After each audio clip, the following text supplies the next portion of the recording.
Thank you for coming, everyone. This event is brought to you by the Association of Mormon Counselors and Psychotherapists. Their acronym is AMCAP, and Foundation for Attraction Research. My name is Dennis Daly, and I'm the president of Foundation for Attraction Research. I have here on my left Lily Anderson. Wave Lily right here. She is the president of AMCAP. To begin, we'd like to perhaps say a word today about what you can expect to hear in the presentations today, and some of the things that you might not hear. As important as those issues are, we don't intend to discuss any of the political ramifications of same-sex attraction, same-gender marriage, or any of those issues, again, as important as those issues may be.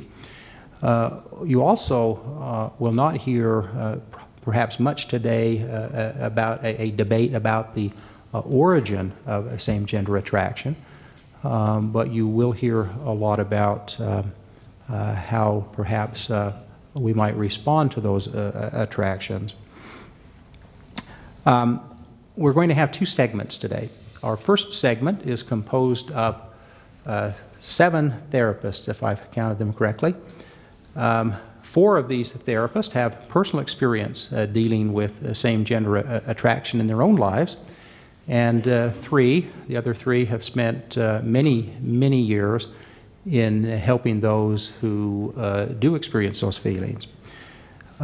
We'll take a short break in between the segments, and in the second segment, those therapists who have dealt with the issue in their own lives will be joined by their spouses and several other people, both single and married, who will tell you about their own life's experiences.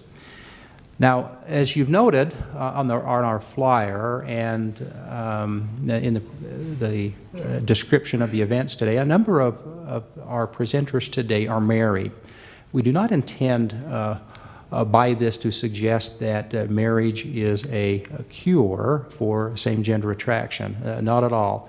We're just gathering folks who have some things to say and some personal experience to share their experiences with you, and that's all we mean by it. Let me share with you what we as the presenters and organizers of this conference hope you will take away from this today. This is our message, if you will, and I'm just going to read it to you. People who experience same-sex attraction can live lives of joy and fulfillment through living the teachings of the Church of Jesus Christ of Latter-day Saints. As families, friends, and fellow church members, we must reach out to them in love and fellowship and take away the shame that sometimes accompanies these feelings. And as we do so, our friends and family members will be better able to receive personal revelation how they can best deal with those feelings in their own lives. Professional therapy, conducted in a manner that is consistent with the teachings of Jesus, the gospel of Jesus Christ, can be helpful. But the surest help for all of life's challenges is through the atonement of Jesus Christ. Let me introduce our panel now. Our moderator is Dr. Lily Anderson, and she holds a master's degree in social work and is a licensed clinical social worker. She also has a PhD in marriage and family life. She has a full-time practice in individual family therapy, and she has taught at BYU in the School of Family Life. She is also the author of Choosing Glory, and she and her husband, who's also a licensed clinical social worker, are very frequent presenters at firesides and conferences. We have next to Dr. Anderson, David Matheson. David is a clinical mental health counselor in private practice in Salt Lake City. His clinical focus is on helping men who want to diminish unwanted homosexuality. David received his Master's of Science degree in Counseling and Guidance from Brigham Young University in 1996. And afterwards, he practiced for 7 years as a psychological assistant to Joseph Nicolosi. He is a founder for Center for Gentle Wholeness, and I neglected to mention that they have a booth in the rear here today as well. And he co-founded People Can Change and co-created Journey into Manhood and Journey Beyond experiential programs. We have next to David, Josh Weed. My wife and I had a delightful experience meeting Josh in Auburn, Washington this summer. And Brother and Sister Weed just burst on the scenes. Many of you have perhaps read their intriguing and inspiring blog about their experience. But Josh holds a master's degree in marriage and family therapy from BYU and is a therapist in the Auburn, Washington area. He counsels people in a variety of issues, and as I read his website, it's like as long as your arm. So he has experience in a lot of different areas, but he has personal experience with and counsels people in dealing with same-sex attractions. Josh and his wife, Laurie, who gave our invocation, were recently interviewed on ABC's Nightline. And next to Josh, Ty Mansfield, certainly most all of you will be familiar with. Ty is a marriage and family therapist in Lubbock, Texas, and currently working on a PhD there. He co-authored In Quiet Desperation with Fred and Marilyn Mattis, personal friends of my wife and me, which is published by Deseret Book in 2004 and is an author and the compiler of Voices of Hope, which is an anthology of faithful voices regarding same-sex attraction. You can find copies of that book in the back of the room at the Voices of Hope table. Ty is a co-founder of the nonprofit organization North Star, a support organization for LDS individuals and families affected by homosexuality.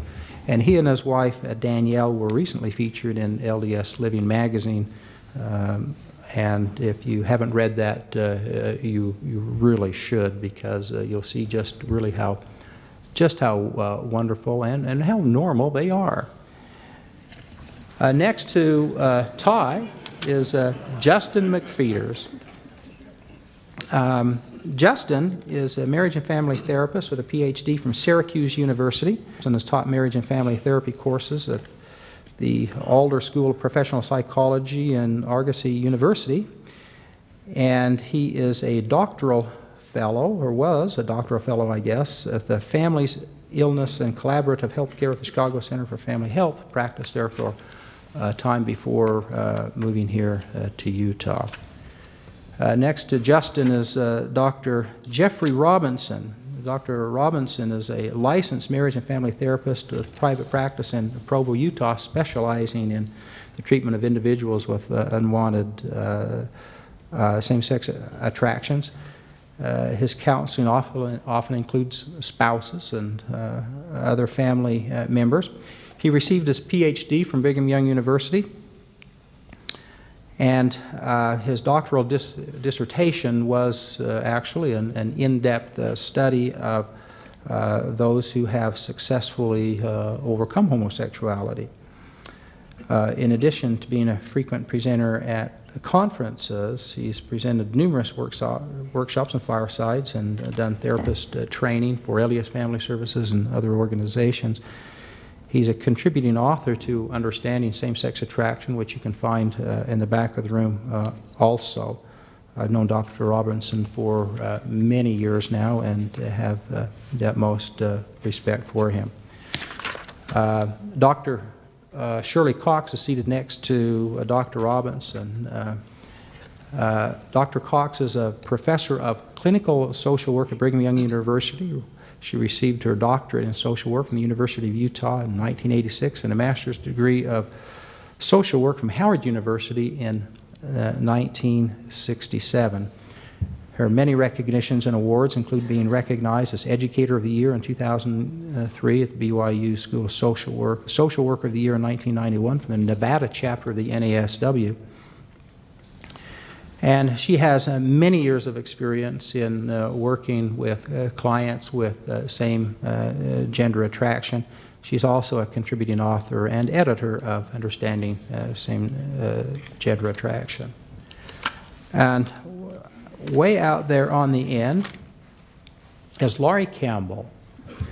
Now, many of you may not have heard Laurie's name, but some of you may have heard the name of Erin Eldridge.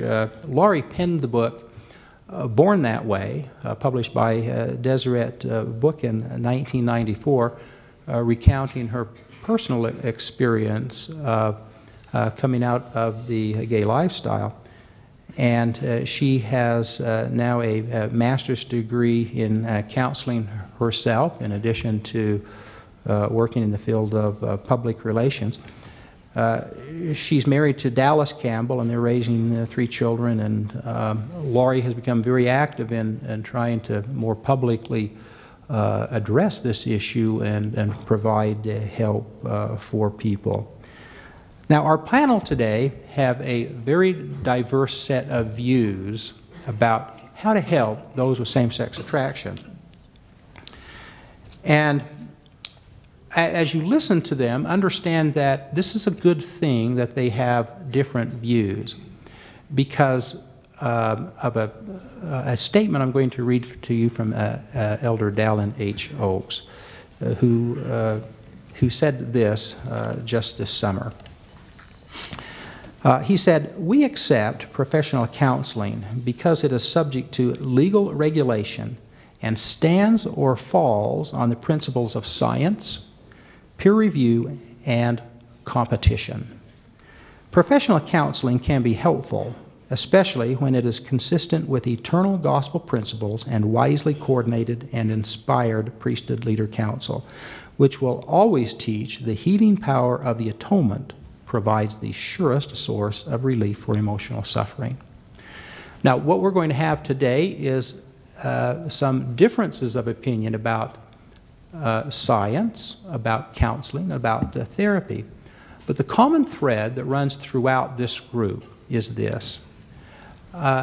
Each of them will proclaim that people who experience same-gender attraction do have choices. And one of those choices is that they can live the gospel of Jesus Christ, and they can do so very joyfully. And so that will be the common thread among the messages that you will hear today. And so with that, we're going to turn the time now over to our moderator, Dr. Anderson. I'm going to draw your attention for a moment to the screen on the side and just read this aloud. Excuse me. This event has been organized by the Association of Mormon Counselors and Psychotherapists, AMCAP, and the Foundation for Attraction Research. While the organizers support the leaders and teachings of the Church of Jesus Christ of Latter-day Saints, the organizers, and not the church, are solely responsible for this event. The opinions expressed by the panel participants are their own and do not necessarily reflect the opinions of the organizers. Again, the voices heard today are individual voices. Their opinions on the subject of same-gender attraction may agree in some ways and differ in other ways. However, all participants and organizers agree in one important way. We all believe that faith and feelings can be reconciled in a manner that is fully consistent with the teachings and standards of the Church of Jesus Christ of Latter-day Saints and without compromising healthy individual development and growth. It is on this matter that the participants speak with one voice. It is for this purpose, to allow that voice to be heard, that we've organized this event. We want to welcome all of our panel participants and those who will participate in the second section. We are so appreciative of everyone's willingness to be here and to share with the audience today. I'm going to begin with a question concerning change efforts. Sexual orientation change efforts has become a fairly controversial subject, with people weighing in lots of different places on that continuum. We want to hear what each of the participants feel about change efforts in the context of personal experience, perhaps, but also as therapists. And we want to begin by saying that the general church leadership has made it very clear that experiencing same-sex attraction is not a worthiness issue. Commandments, however, governing sexual behavior apply to all members of the church. But the feelings of same-gender attraction are not a sin. And in that context, then, can each of you, let's start with Dave and just kind of go down the row and, oh, I'm sorry, we want to begin by giving them 2 minutes, I almost forgot, I apologize, to introduce themselves and tell us a little bit about why they're here, and then we'll go to the change effort question. Go ahead and begin, please, Dave. Okay.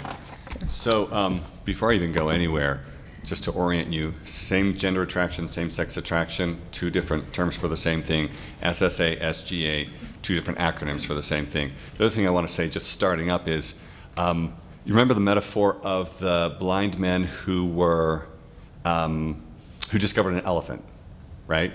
And one of them thought that the elephant was a big wall, and he described it as a big wall. Another described it as a tree trunk because he had grabbed the leg.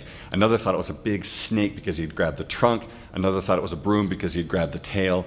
So as you listen to this, my concern for you could be that it could be very disorienting because you hear different concepts, different ways of seeing this. And so I encourage you to see it as we're all looking at the elephant in different ways. But I think that all of us, because of our experience, the things that we say have validity, even if we directly seem to disagree with each other. So, putting that out. I would like to begin by saying that so I'm a therapist, right, for 15 years. This is all I've done, is work with men with unwanted same-sex attraction. I believe that everyone's unique and that not every person has to have therapy in order to overcome or resolve the issues of SSA. Okay? So I want to put that right out there. I don't believe that everyone has to have therapy. Okay? So there are some men who, by their own efforts or by, or whatever, or maybe just spontaneously, they resolve their issues around same-sex attraction without any help. I know some men like that, so I know they exist. And also I think it's possible that some men may not change the same-sex attraction itself, that the feelings may persist throughout their lives, and they may be able to live worthily within the gospel and be fine. They make it work somehow. So I don't want to come across as saying everyone has to have therapy. That said, I also believe that there are some men who will not be able to resolve the issues around same-sex attraction or will not be able to make life work well without the assistance of therapy. The nature of the issues for those individuals may be such that without therapy they're just going to struggle and suffer, and it's going to be very difficult for them. So if you or someone you know has been trying to do this for a while on your own or with just spiritual efforts or whatever, and it's not working, you might consider that you may be one of those people who really needs to engage in therapy. One of the things that I hear often is people saying, you know what, I tried it, it didn't work. And when I hear what they tried, I realize, no, you didn't try it because you didn't have the keys that you needed. You didn't have the help and the resource that you needed. Almost every man that I've worked with over 15 years, so that's hundreds of men, almost every one of them has described certain factors in their backgrounds, in their past or in their present. And I believe that these factors are probably causal. I'm not going to go into the factors right now because it would take more than my time. At the Evergreen Conference that's coming up in January, I'll go into those factors my time's up. I'll go into those factors in about 8 hours. I mean, it takes 8 hours to go through those factors, and I'm not joking, that's the truth. So my time is up, so I'm going to go on. What's up? So I thought the introduction was good, and so I don't have too much to add except for to clarify that I did graduate from BYU and with my undergrad, but my master's in marriage and family therapy I got from Seattle Pacific University, so up in the Northwest, and that was good. It was a good school, and yeah, so I've been a practicing therapist for about 30 seconds in comparison to some of these individuals, and so And so, so I'm still developing a lot of what I'm doing and my approach, but I do have some pretty clear observations that I'm hoping to explore as we have this discussion. And so that is my intro. Ty Mansfield. Again, so I kind of, several years ago, about 10 years ago, as Brother Daly mentioned, I co-authored a book with Fred and Marilyn Mattis, Quiet Desperation. That was kind of my foray into the public conversation, though I had been, I'd gone to counseling for a couple years prior to that, had my faith crisis where, I had to figure out what all of this meant for me, and then had some, for me, a lot of the resolution came through some very significant spiritual experiences that I had, and so the spiritual side of this for me has been very, very important, very significant, and really the core and the foundation. And what I've done as a therapist since then has been only to kind of add that. A piece that I think is very, very helpful and yet is not the core and cannot be the core. And so I'm here just to offer some of my thoughts from personal experience, personal perspective, as well as some professional insights that I've gained from education and experience that way. My name is Justin Mcpheeters. I'm far less interesting than the rest of the people on this panel, but I'm happy to be here as well. A couple thoughts that I would say. In my experience as a licensed marriage and family therapist, in a number of different professional settings, I've had the opportunity to be a therapist to individuals that experience same-sex attraction. And it's been one of the richest experiences professionally that I've had. And the times that I have had that experience, they've been individuals that are seeking to live a life in harmony with the gospel and trying to figure out how to do that in the face of same-sex attraction. And so that's been the focus on how to help them prioritize their faith tradition, and that honors the client's self-determination. The other thing that I wanted to say is that I love you for being here today. I have a lot of passion around the topic of same-sex attraction, and I'm so glad that you're all here. So thanks for coming. Jeff Robinson. As Dennis mentioned, I did my doctoral research on LDS individuals who had been successful at overcoming same-sex attraction. And what I found in that research, what I found in the 20 years I've been counseling those individuals, is that those who are successful are individuals who find a different way of viewing this problem. The way they understand it, the way they view it, the way they think about it, and therefore the way they respond to it. They view it in such a way that they stop hating themselves. They stop making it a central focus of their life. Instead of focusing on eliminating all of these feelings, they focus on living the gospel and getting on with their lives and their relationships. And then the feelings often diminish. They have to overcome compulsive sexual behaviors, and they have to come to a new spiritual understanding of who they are in relationship to their Heavenly Father. There are individuals who are very successful at overcoming these issues. And we don't hear from them very often. We have a huge sampling error in our culture.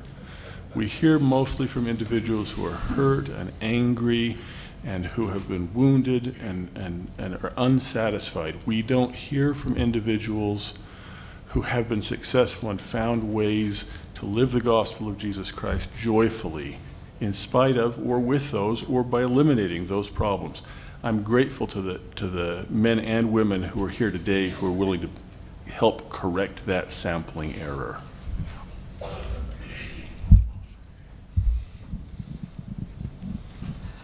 I've got kind of a froggy voice, so I hope I don't croak at you too bad.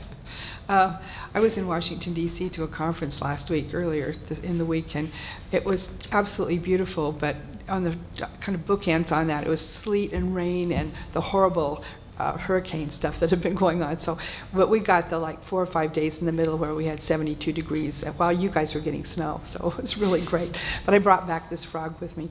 I just want to welcome you, and I'm so pleased you're here.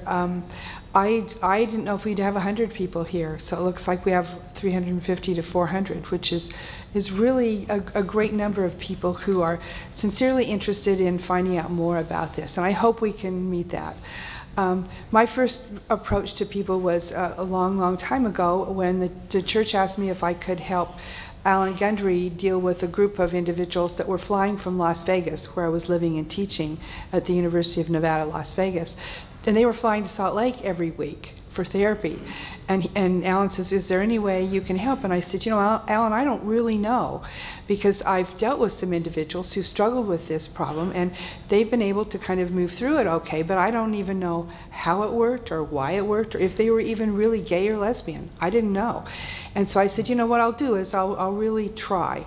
And so I started a research project on kind of why people were coming into therapy, what was working for them, and what they wanted to get out of it.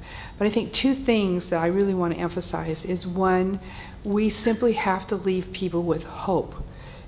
Hope with a capital H is so important, because so many people I've worked with over the year are so fragile.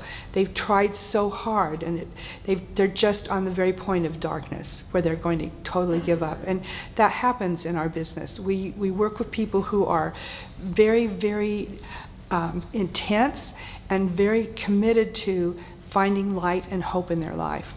Also, I found that it's basically a deep emotional connection that every one of us, regardless of our sexual orientation, we want basic emotional connection at a level that will give us confidence to go ahead in life. And with that, I'll just turn it over to Laurie.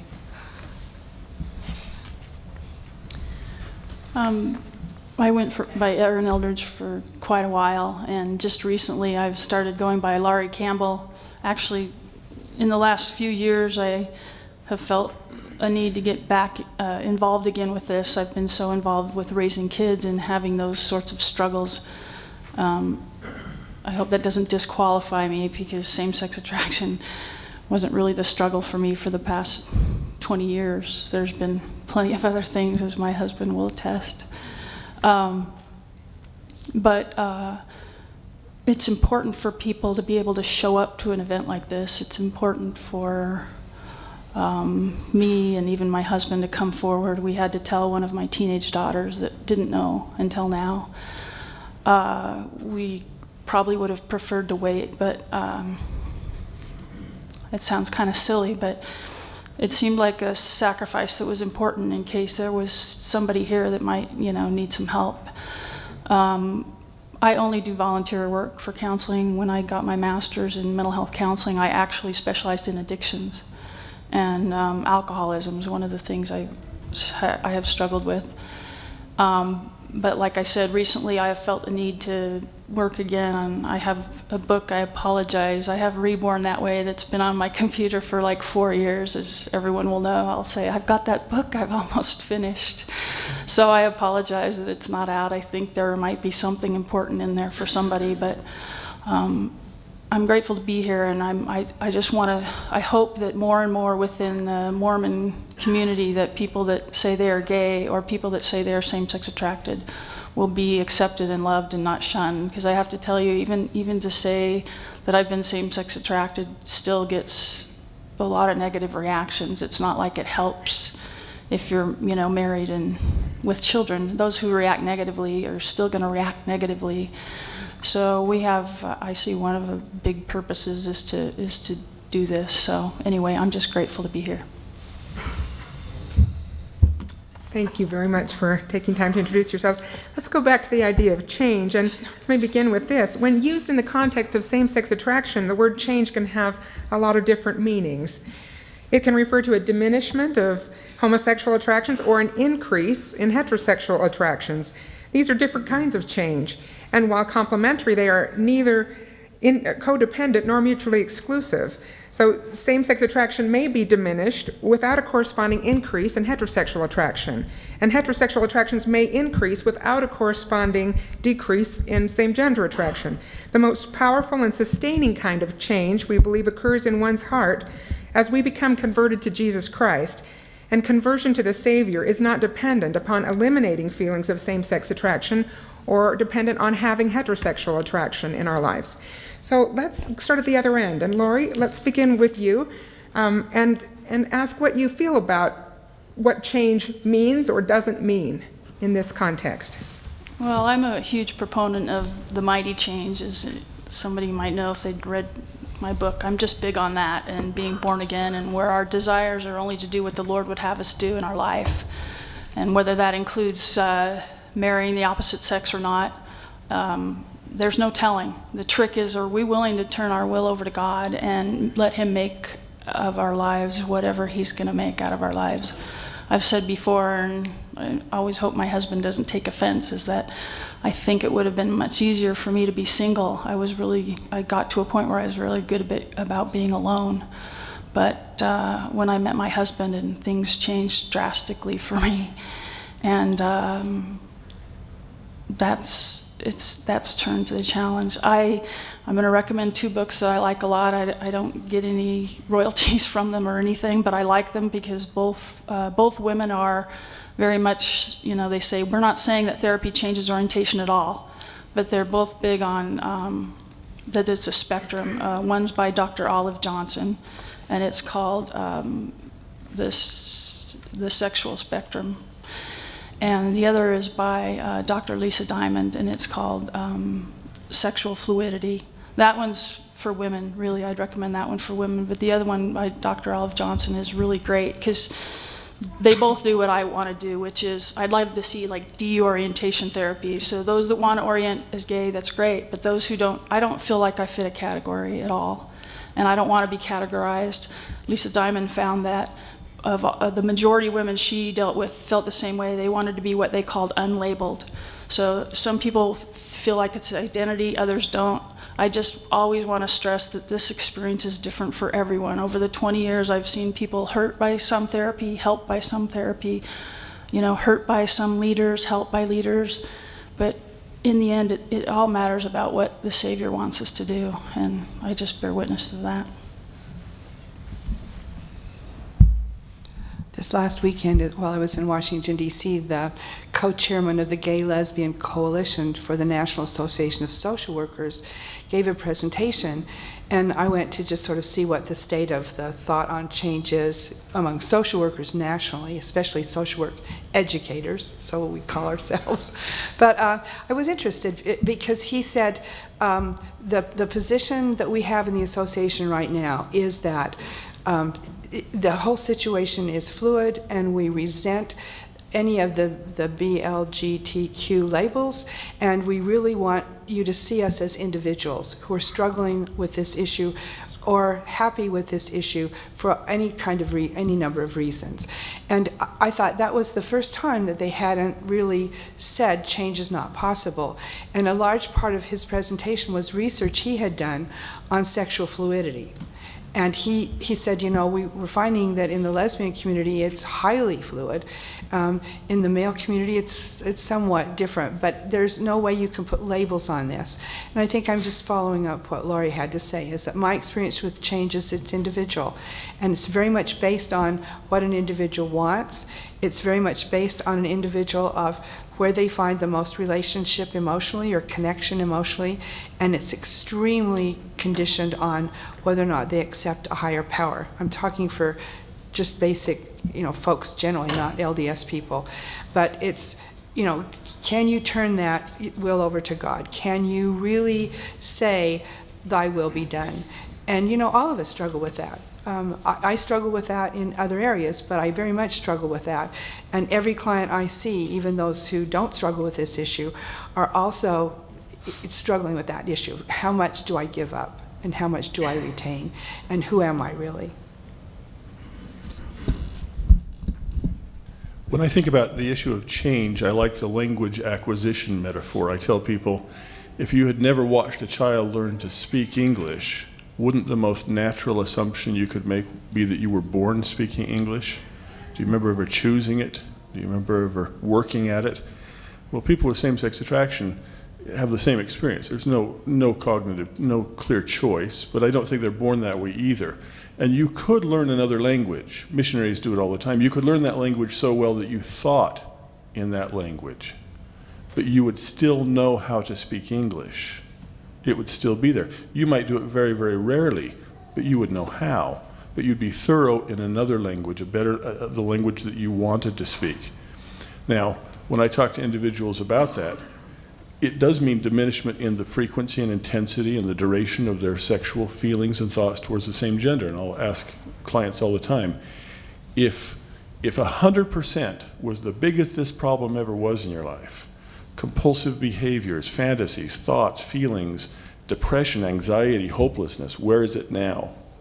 And all the time I hear 25, 10, 5. People really do shift, but they still know how to do the other thing if they wanted to. So, in my experience as a therapist, sexual orientation change efforts has never been a focus of the therapy that I do. What I most often see is that someone comes in and they want certain things in their lives. They want to have authentic relationships with their family members. They want to have deep connections with people of the same sex and people of the opposite sex. They want to be able to live a life in harmony with their ideals and values. And so in the therapy that I've done, that's been the focus on how to do that. If there are changes that occur along the way, whether they be related to orientation or whether they be related to their spiritual being or their behavior patterns, those are byproducts of that process of focusing on what they want most, the goals that they have to move forward and to be the people that they want to be in their lives. And so that's how I would describe change in my experience.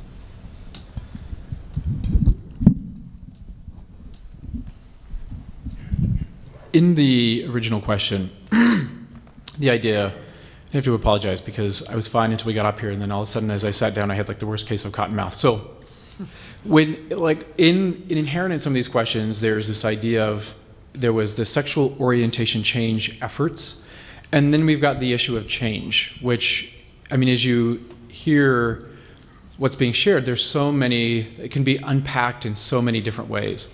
And one of the things that was most frustrating to me as I started my own journey was, the question was, you know, Stephen Covey always talked about organizing principles, right? And there's a lot of questions, but we have to, there are organizing principles in which we frame all those questions. And it seems like when I got started, the organizing question, the organizing principle was, can or can you not change your sexual orientation? And if you can, then there's a path for you, and you can, because you can, you should. And if you can't, then there's a path for you that you should follow. And that question became so heavy for me.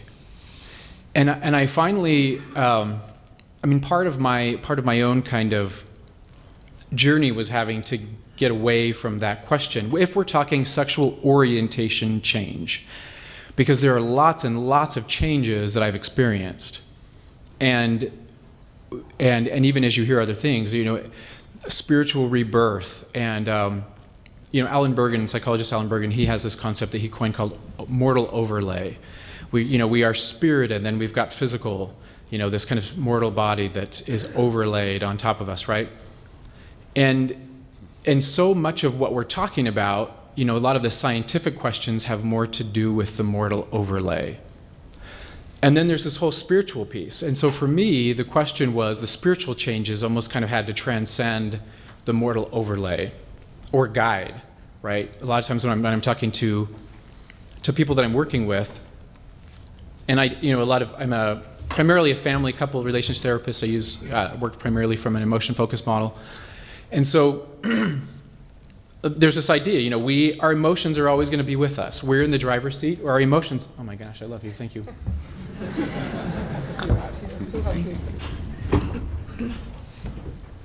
I feel like a new man already. Change. Right, change is happening before your eyes. Right there, ladies and gentlemen, right there. But from an emotion-focused model, our emotions can be in control of us, or we can be in control of our emotions. But our emotions are a critical part of our life experience. Either I'm in the driver's seat or my emotions are in the driver's seat.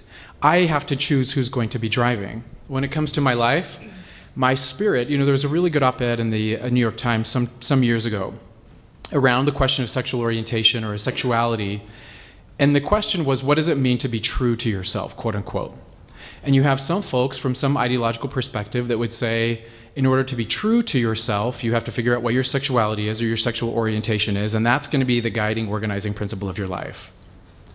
And then he said, and this is a philosophical question, it's not a scientific question, what it means to be true to yourself. And he said, the other side of it is, what are your values?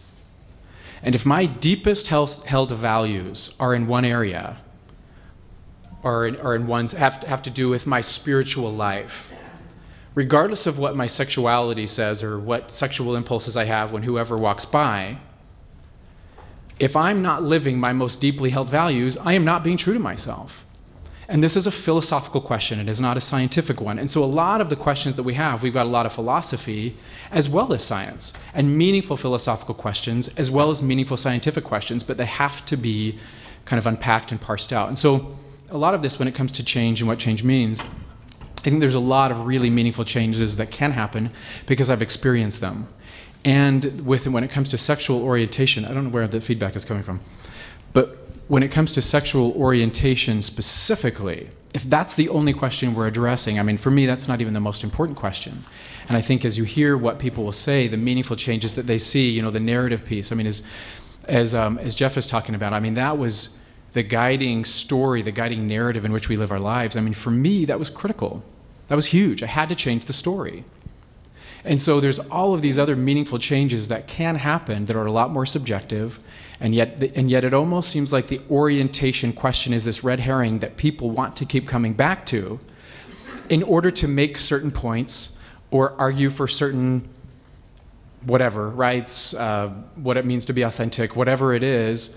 But at the end of the day, whether or not sexual orientation at some kind of core level can change is a red herring. And it's not the most important question that we can be having, because there's lots and lots of other changes that can happen that can make living the gospel more meaningful and rich and joyful.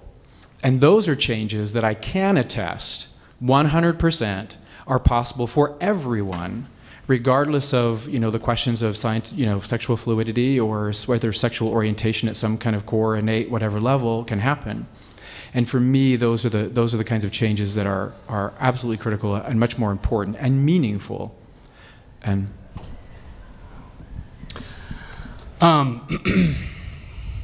lots of good stuff has been shared here.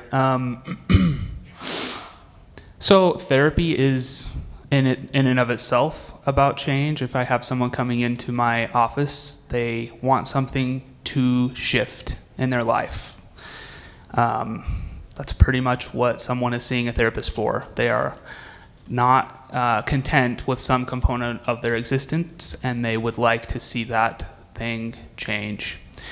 When it comes to the idea of sexual orientation change, I agree with a lot of what has been said. I don't know if I would call it a red herring necessarily, because I think that there are a lot of individuals who in their personal journeys really are wrestling with that question of whether there can be an actual change in their sexual orientation, not because of an agenda and not because of any kind of overlying societal thing, but just within their own soul.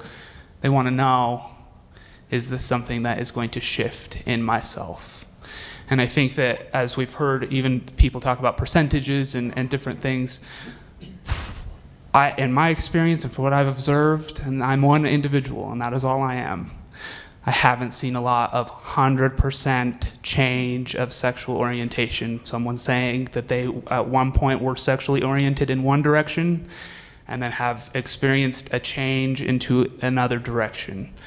And I do think that that's, at least clinically with me, an important thing to let into the room.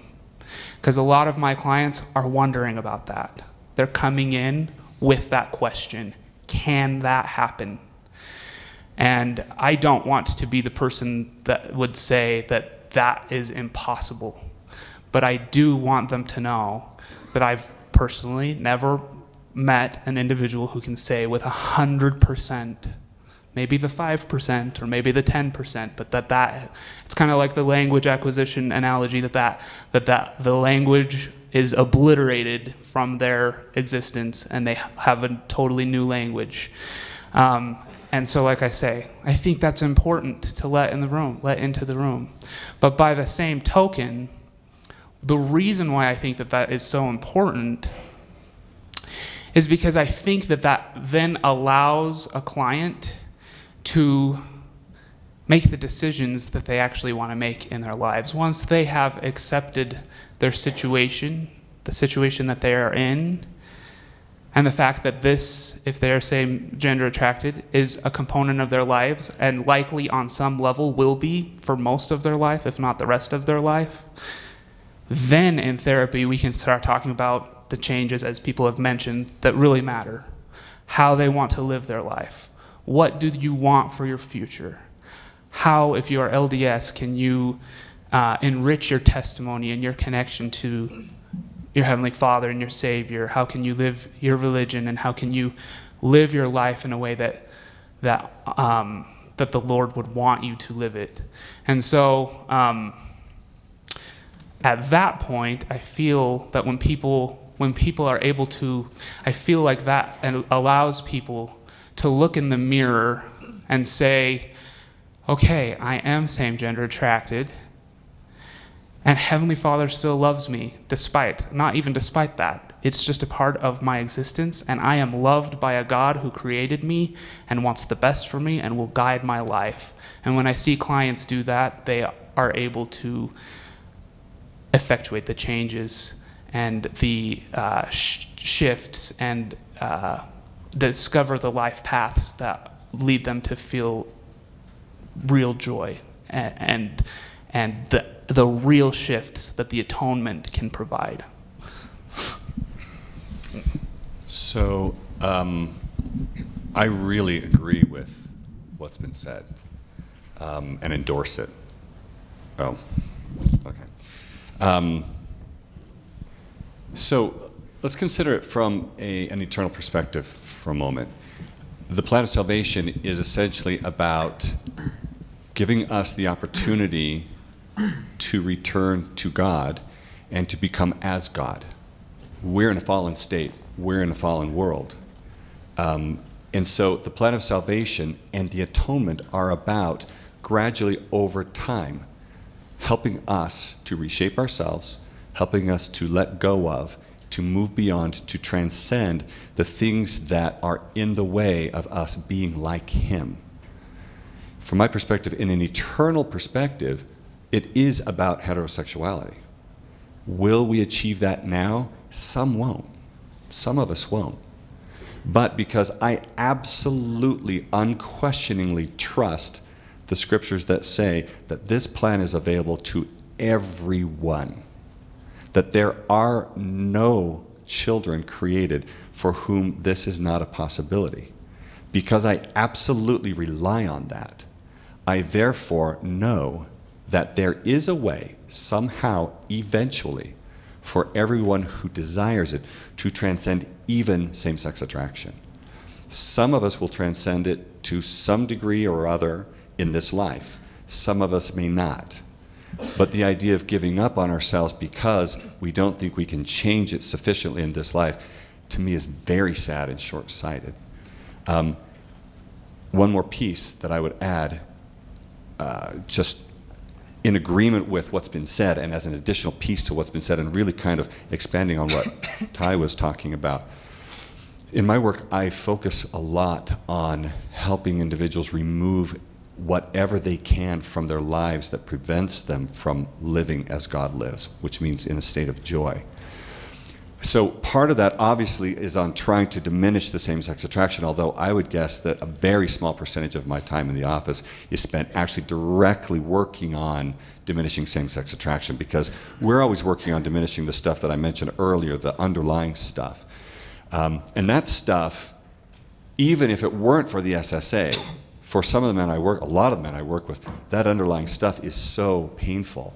So we're talking about the way they relate to women. And I apologize, I'm speaking completely from a male perspective, because almost all my work has been with men, but how they relate to the same sex, how they relate to the opposite sex, how they relate to their abusers, how they relate to, or how they deal with what was given to them by their parents, by their peers, by their siblings. There's so much wounding and scarring that I see among the people that come to me. Not all of them, some not, but many.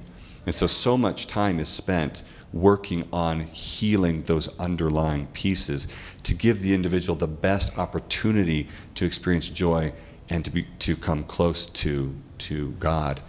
Because with that still in their life, and when I say that, I mean the SSA, but even more so, all the underlying stuff.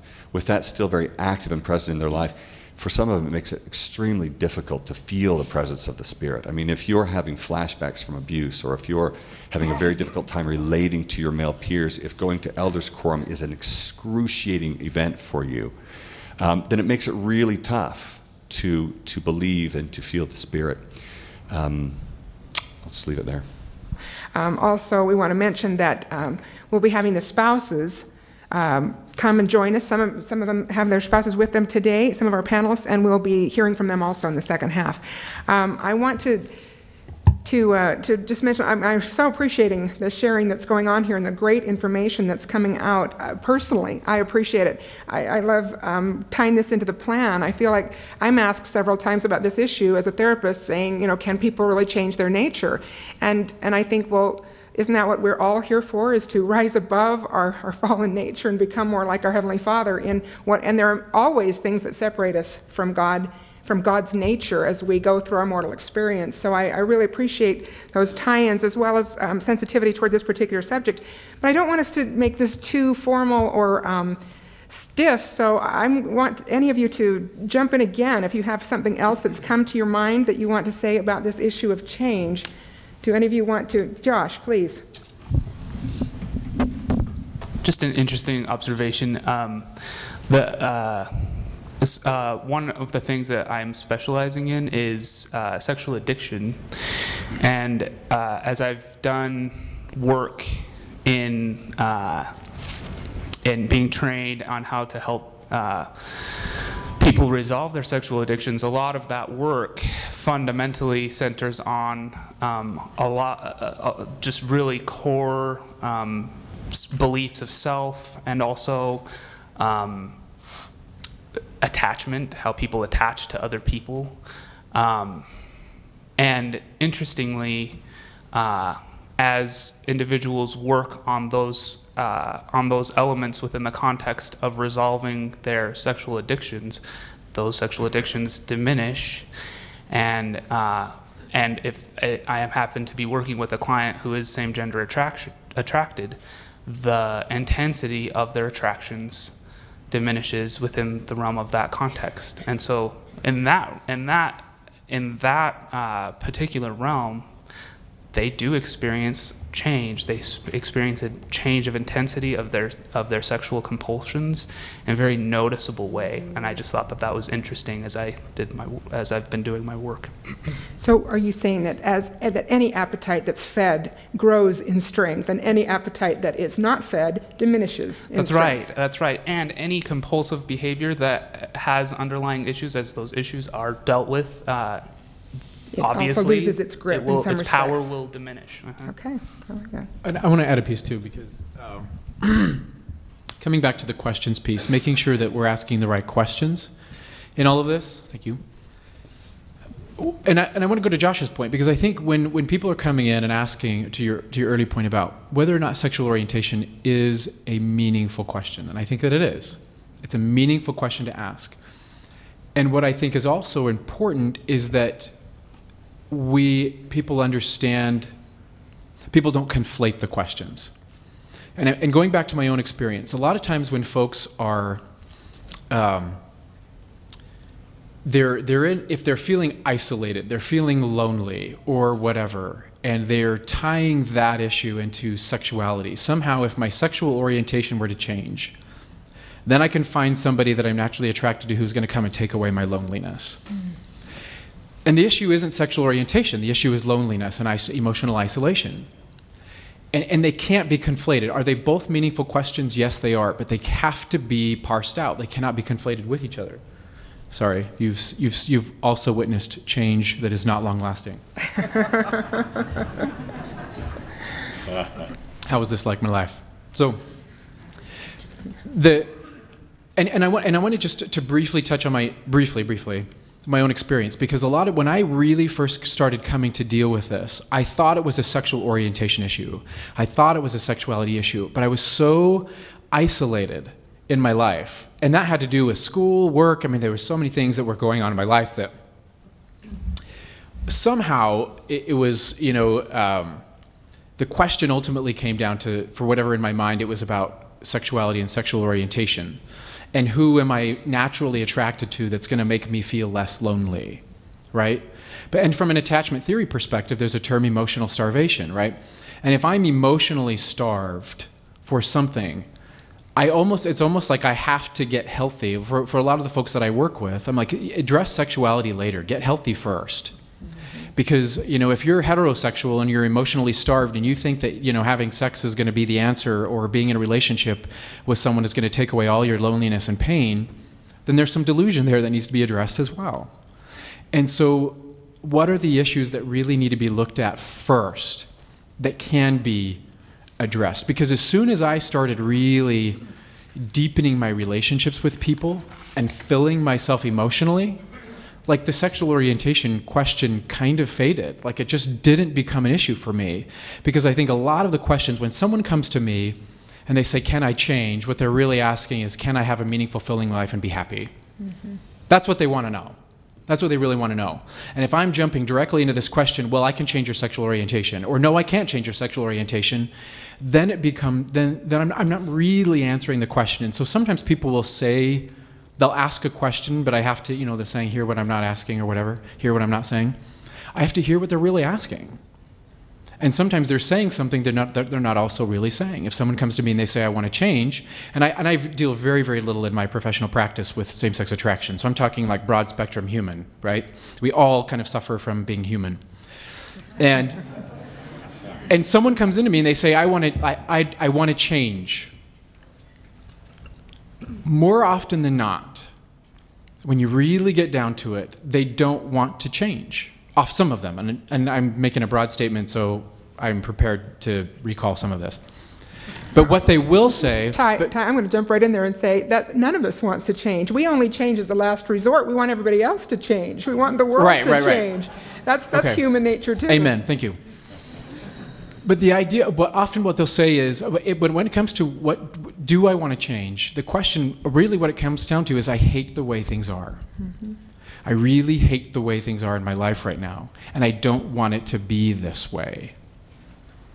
And so part of working with folks as a therapist is helping them to get to them from this place of I hate the way things are to what can happen so that you can be in a place where you actually feel satisfied and feel joyful and feel like your life is meaningful, or that this is resolved enough for you to be able to say that, whatever the issue is. And again, I deal very, very little with same-sex attraction in a professional context. So I want to, again, we cannot conflate the issues. They have to be parsed out and dealt with individually.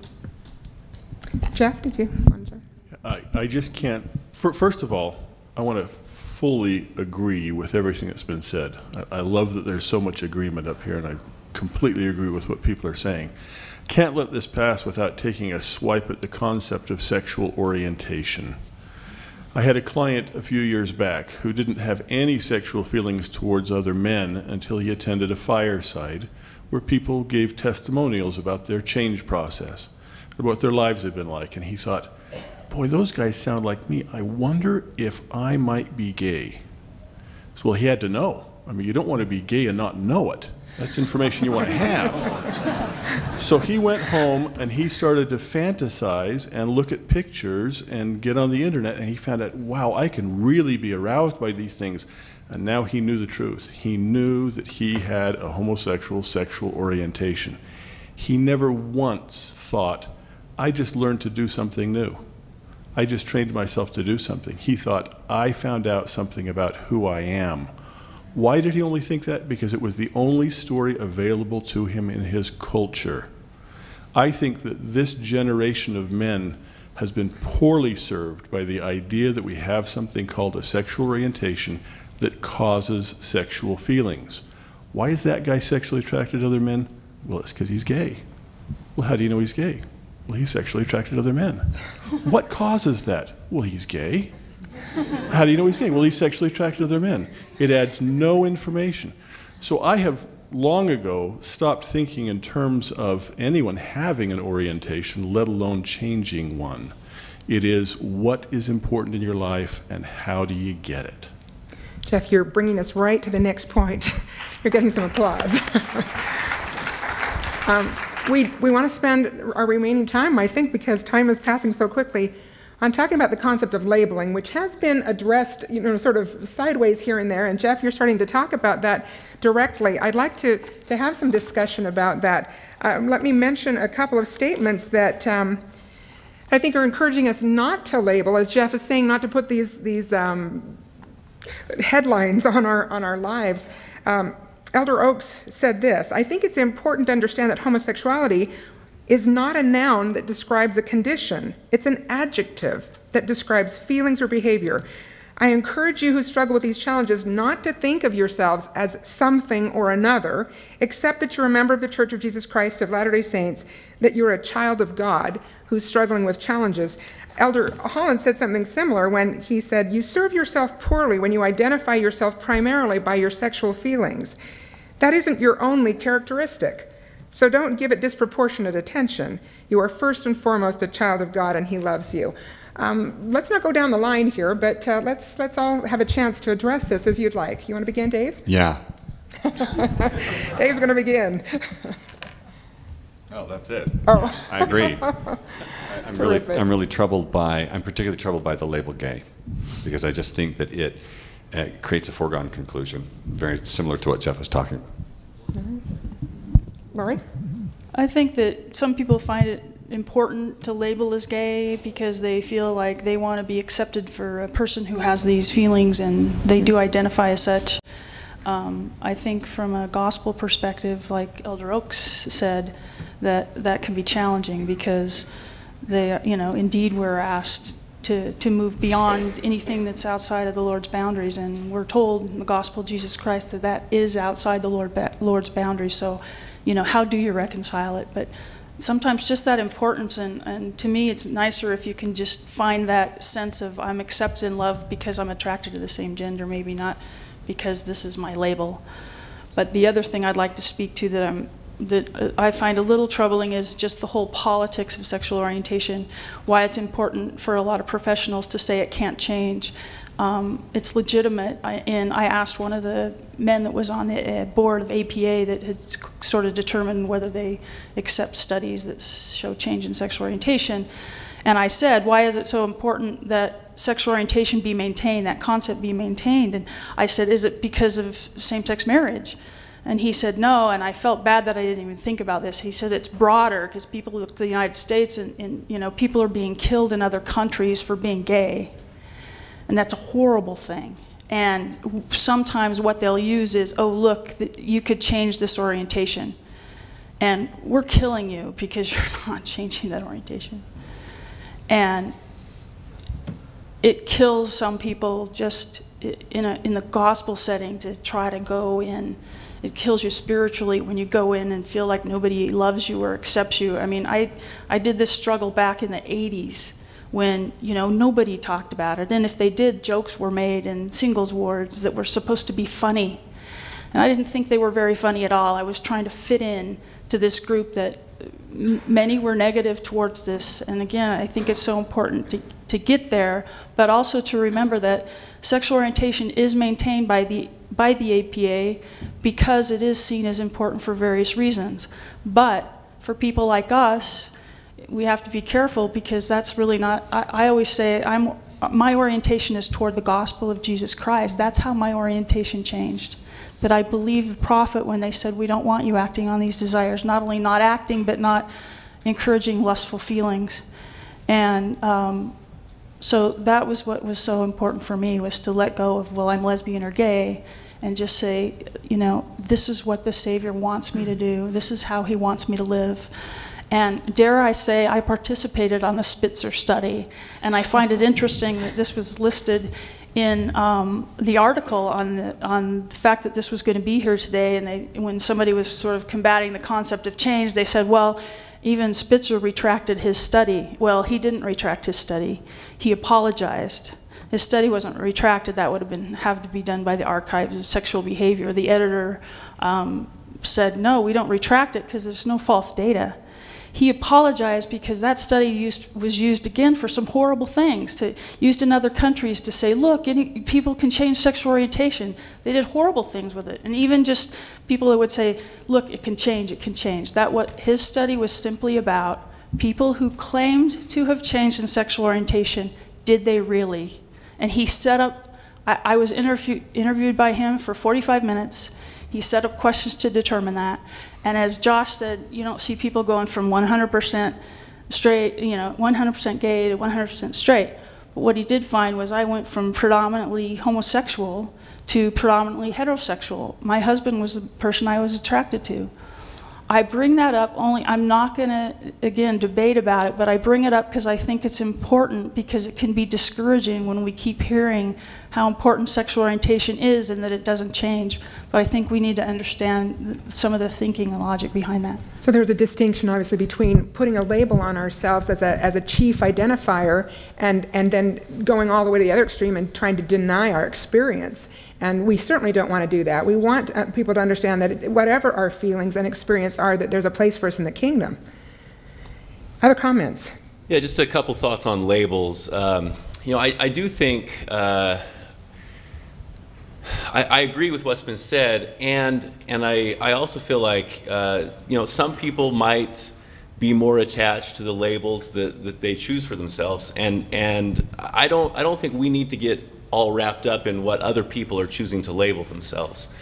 I know for me personally, I think there's different times during my life where labels have meant more to me, at certain points than others. Labels as a child of God, as a husband, as a father, as whatever it might be. Certain labels have meant more, and so wherever someone's at, whatever label they're choosing, I think that's their place. I do think overall, I think what we or the struggle that I've noticed, or the disparity that I see, is that so often we seek to label something based on some small sliver of our experience, rather than the sum of who we are. And for me personally, I definitely see all of us as children of God, and that is as the primary label. But the other thing is that so often we want to label ourselves or each other through a struggle or a problem that we may have. And one label that I found helpful for me is just thinking about all of us as recovering mortals.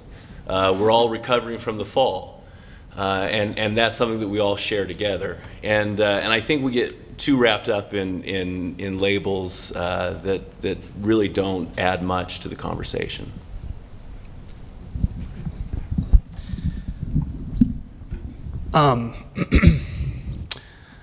This is an interesting concept to discuss. I think that, first of all, and I don't know if my opinions here are divergent, but I do think that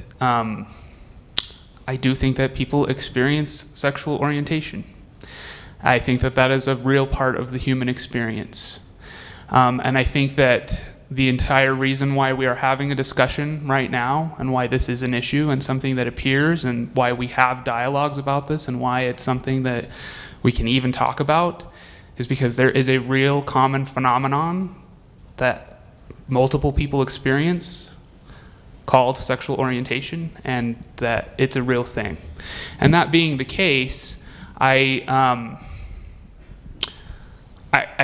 think similarly to everyone on the panel, I am resistant to be defined by labels, and as was read previously, there's in fact a lot of recommendation, spiritual recommendation, not to over-identify with one's with any kind of label, which is why. And so my approach to that is to take all of kind of the terminology that people can use to describe this phenomenon that we are talking about, which I will call homosexuality because I have to choose a word so that we can even know what we're talking about. So I choose to allow all of those labels to indicate as adjectives an experience that I have. So I am not averse to using the word gay or having someone call me gay or homosexual or same-sex attracted, because to me, we're all kind of talking about the same thing. And there are different implications to each of those words, for sure. And hopefully anyone engaging in the dialogue is familiar enough with those and with the people that they're hearing from to be able to differentiate between what people mean by different terms. I think it's, for me, important that it's most important to be able to even talk about it. And I think we run the risk as we eliminate words from vocabulary of not even being able to engage in a dialogue about a very important issue. And so that's kind of my take on fundamentally, I do think it's very important not to over-identify with the labels. I don't even view them as labels. I view them as adjectives that describe a component of my life. But ultimately, I think like everyone here, the most important thing is child of God, son of God. That is the foundational identifier that I choose to adopt for myself. I just need to jump in for a second. I think these are really important points. I think that the concern that a lot of us have is that when we too quickly jump in and use those words with somebody who's becoming sexual just in their development. So somebody goes through puberty and may have a surprising reaction and feel some kind of sexual draw to their same gender. And then if they put that label on themselves, that can really narrow their field of experience and do some real damage. When, oh no, I'm gay, and then they start saying that and other people treat them in a different way or they treat themselves. I think those are the dangers that we're concerned about. But you're right, we need a vocabulary, obviously. I think some of us start to lean toward, experience same-gender feelings or experience same-sex attraction as a way, again, of sort of separating it from I am to I feel, which I think can make a nice distinction in helping to avoid some of the categorizations that can be really harmful. Shirley, you had a comment you want to make. I just like to comment very quickly, and that is that we keep thinking of attracted to females, attracted to male, bisexual, as if they're separate categories, delineated. And what I find in the real world is that there's a huge fuzzy gray area between how much you're attracted to females, how much you're attracted to males, and they're two different tracks. We have to be careful that we don't just say it's this or this, because we're all different. There's a spectrum, in other words, not just a dichotomy. Dave, did you want to say something? Yeah, language, we use words to create meaning for ourselves, to identify ourselves, to understand ourselves, to understand our world, and to communicate ourselves to other people. And so with regard to sexuality labels, I think what's important is to just be aware of how the language that we're using moves us. Where does it move us? What kind of meaning does it create for us? So to sort of repent for what I said earlier about labels, there was a time when it was really important for me to take on the label of homosexual. I remember a distinct moment when I said, I am homosexual. And it was really important for me because there was something in that moment I had to own. And without owning that, I had this whole dissociation thing going on. And I was just dissociating my my experience. So that label helped me own it, right? So now in my life, I love the label straight. I would no more use the label homosexual for myself than run to the moon. It just doesn't fit me. And I really enjoy the label straight. So it's not that I'm straight and therefore that's all I am. I have no attraction to males. I'm not a son of God. I'm just straight. But that word, for me, is a source of strength and for comfort. So I'm just encouraging us to just really more to be aware of how our languaging moves us, how it impacts us, and how we might be communicating ourselves to other people through that. Would it have meant the same thing? That's a good question. I really appreciate you sharing your experience. Would it have had the same impact had you used a little bit different language and said, I feel same-gender attraction, instead of I am homosexual? It may have, but that's not the word that came to mind. So that's not, I mean, so I would have to say no, it probably wouldn't have. Because in that moment, the word that fit was that one. That seemed to be the one that... But what I'm glad about for myself was that even in that moment, I had a sense that this is not for good. This is not forever. This is where things are right now. So it was a temporary condition rather than a complete Which identifier. I hope straight is not a temporary. Laurie, you had did you want... Because I like it. Did you want to add anything? I think Ty wanted to add something. Oh, okay, Ty. Well, what I just wanted to, again, because the question here, because the word in some of the statements is used as labels, right? And to go back to add what, and this almost, to go with what David was saying, like, words do not have meaning in and of themselves. I mean, from a social constructionist perspective, and I'm a social constructionist, words do not have meaning in and of themselves. Words, I mean, we create words that give meaning to an idea for purposes of communication. And sometimes, and Robert Millett, just like for the sake of interfaith dialogue, Robert Millett, who's been involved in this long ongoing dialogue with evangelicals, one of the things that he says, one of the problems that comes up in dialogues is that sometimes we use the same words to mean very different things, and sometimes we use different words to communicate the same things. And how what an evangelical describes as a Christian is different than what a Mormon is going to describe as a Christian. So when Mormons insist we're Christians and evangelicals insist we're not, like, we've got an issue. We've got to unpack that a little bit more, right? Mm-hmm. And so some of this is really, for me, it's not even an issue of words, because I really don't care about words. It's about how we communicate ideas. And it ultimately comes down to identity. Because someone can use, for me, being a Mormon, being a member of the Church of Jesus Christ of Latter-day Saints is a very important part of my identity. It's not as important, it's not as important of a part of my identity as being Christian, as being a Christ follower. Follower of Christ. Because there are people who are Mormons people say Mormons aren't Christians, I'll say there are some of us who aren't. I'll give that to you, right? But I mean, but that's not, because I really believe that being a Mormon does not make you a Christian. Ty, so pull it together. Yes. But the idea is, for me, it is not for Dave, it is important to identify as straight. That's an important part of his sense of identity. That's the word he uses. For me, to identify as straight is not an important part of my identity. Like, I really don't care about being straight. What I do care, and if people call me gay, I personally, to be gay, to be put into category, it's not in part of my identity because it has no meaning for me. It has no meaning for me, and at one point it felt limiting. But if people say, Ty the gay Mormon, like, I don't care. Like, it doesn't bother me if people use that word to describe me. But again, this is about identity more than it's about words, because identity is what informs our values. It's what informs our choices, not the words we use necessarily.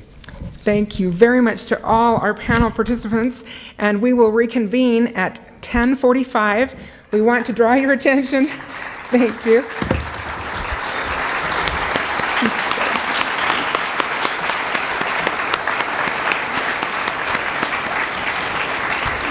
We'll have more of our participants in our second section that will come and join us for questions. So if you have questions, please text them in, and we'll get to as many as we can starting at about 10:45. Take a break. Thank you.